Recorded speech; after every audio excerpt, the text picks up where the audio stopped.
If you study the best teams, right, how do you ingrain habits? I think it all comes down to a process of just training and check-in. So training, check-in, accountability, and feedback. The best teams create place for healthy conflict so that creativity can shine. How did we get there?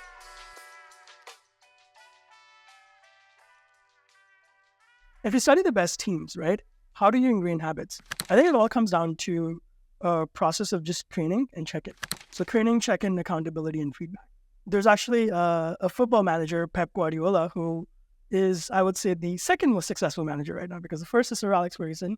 They both manage like the two clubs in the same city. So I think a lot of people will disagree.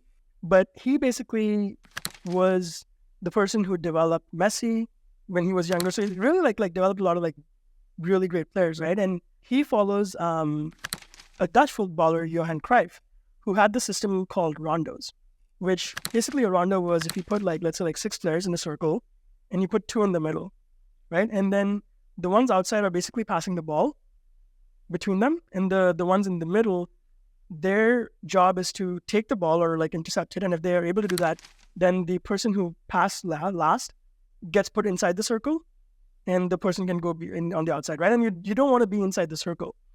The reason that's important is it just sounds like this training drill, right? But if you think about the football as a sport, everything that a player does, except maybe like shooting a goal, which is like passing the ball, intercepting, thinking about like who else is doing what, all these things, you learn when you're doing that, right? So for him, that rondo was probably the most important training exercise that he had. And it was funny because you watch videos and you see when he joins the team, the players are like, what the hell is this thing?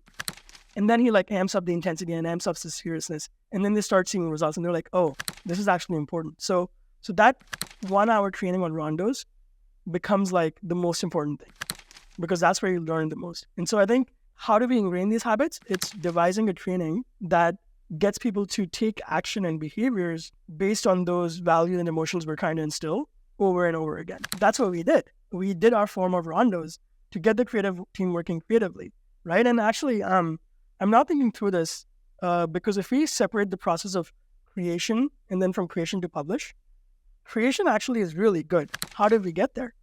Well, a few months back, there's 2 people on my team, Horia and Prakhar. Horia does design, Prakhar does video. I just had this instinct. I was like, you guys should collaborate in some way, like meet in person. And I still remember we were working on this project. I think Horia sent a design or Prakhar sent a design where Horia redesigned one of the presentations that I had and Prakhar animated it. And I was like, this is actually better than me being on screen. Like fundamentally, if you think about a viewer, unless someone's like super charismatic or super pretty, there's this assumption that they have to be on the screen for the whole thing in content. And we're like, no, like let's remove that. And those graphics and the way it was animated was definitely better. And I was like, okay, let's do more of this. So we, in a way, like implemented our way of doing rondos for a creative team. And the way we did that was, first it was me recording, and then I wasn't recording much. So we just started picking up different like podcasts. And so someone on the team, Lawrence, would go pick up podcast. He would find a clip. He would pass it to the team. Horia would start designing it, pass it to Prakhar. He would start putting the video. I would give feedback. And we just did this over and over again, right? So we have this internally, like the stack of like 30 to 40 clips that we've developed that I think some people would pay for. Not I think, I know people will pay for because they now are. But that practice over a period of time is what created that creative, just almost like telepathy between the team. And I would still say we're like at 20%. It's going to keep growing. I remember this was like probably like 10 years ago when I was living in San Francisco and I was starting to do sales. I would get on these calls and I actually remember this meeting I had with one of the early people at Uber and another well-known founder. And I literally wrote down like, ask him about this, ask him about it. I kind of like scripted like a coffee conversation because I was probably like feeling so anxious. So I remember like I went to the coffee shop and I'm like sitting with him and I'm like, I'm doing this. I'm like, hey, what do you think of blah, blah, blah, XYZ? And he responds and I'm like, as he's talking, I'm looking down to see my next question. And he just goes, he's like, what are you looking at? And I'm like, well, I wrote down questions to ask you. He's like, you like prepped a conversation. Selling is hard. And so someone recommended, go try improv. And I did improv for like 4 levels. And the most important thing is this idea of yes and mentality. And the way that works in improv is, let's say you're on stage with a partner and you're doing a scene. The person can say the craziest thing.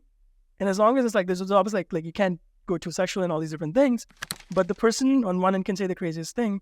and you have to just say yes and. So let's say like you're doing a scene and one person's acting like starts and is like, grandmother, like what do I do here? And so that person is framed you as a grandmother, right?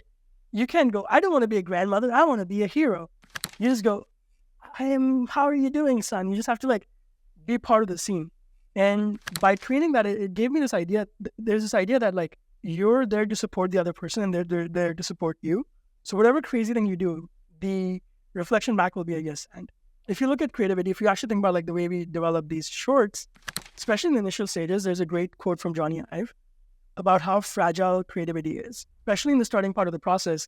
Let's say you're working with a team. It's so important to have this SN mentality instead of just like shooting everything down, because ideas are fragile and take time to develop. There's a really great interview with Brian Chesky, who's the CEO of Airbnb, where he started the company, it became successful, and then they started like adding like this product and this product and this product and this product. And I think like 10 years in, he's like, what is this company doing? He talks about how he goes to someone and they're like, what is your priority? And they're like, I don't know. Or it's like 2 pages. He's like, that's not a priority. You have like 2 pages, right? And what was happening was everyone on the team was working on different stuff. There was no collective understanding.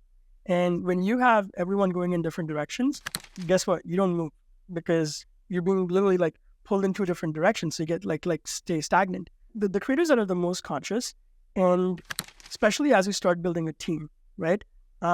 It's funny because we're facing that right now, in the sense that like I was working solo for like 10 plus years. And so there's so much in my head of like how we should do things, what the standards are, what the expectations are, that isn't really communicated, right? And so as I started building a team, one of the things I realized is like I have views on creativity.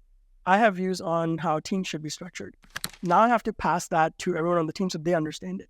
And the best teams, when they're working, they work with this like collective understanding, and that includes behaviors, it includes values, it includes beliefs, because you want to be at a point where you already know what the other person on your team is thinking and how they're going to go, because that creates a telepathy that allows you to move really fast. So 3 ways you can like really like start building that collective consciousness with your team, right? So first is, are we actually aligned? Are we going in the same direction? Helping set the vision and making your team be part of it. Right? It just can't be your vision. It has to be a collective vision because it's a collective consciousness. So involving your team as you're coming up with the vision. Then how do you actually make the vision happen? Which really like if you like drill down, it's like, okay, what do you do every year? Which drills down to what do you do every month? What do you do every week? What do you do every day? Right? And I found this sort of like daily cycle of daily huddles or daily check-ins is really useful because you can give people feedback. There's no resentment doesn't get built up because any sort of like disagreements get quashed. And so the second thing you can do is like have some sort of like daily check-in process with your team, because then like everyone's like, you can check like if people aren't aligned. And the third thing is just honestly like being in rooms together. There's this whole debate of whether remote work versus like being in office. And I prefer remote work or being in office for sure. But the other thing I'm learning also as we're building a team is the best remote teams, what they do is they just get together 1 to 2 times a year in the same place. Right? Because nothing like no tool, no Slack, no Notion or whatever is going to beat putting people in the same room and just having a conversation. If you look at any creative process, there is conflict because you're talking about ideas, and what one person sees and what the other person sees in their heads is never going to be the same, right? And so both creating the conditions for and having healthy conflict is actually a huge part of a creative process. I've seen teams where there isn't any conflict, and usually what is hiding is layers of resentment that have been built up, and then it just suddenly explodes, right? I've been seen and been part of teams like that. The best teams create place for healthy conflict so that creativity can shine. So let me actually just preface this by saying this is something we're still learning and we're still getting better at, right? And our team has people from different cultures, so that also introduces another variable. And one thing we've started doing with someone on my team, where we were having conflict, is just this idea that let's just do calls to make sure we've actually heard the other person.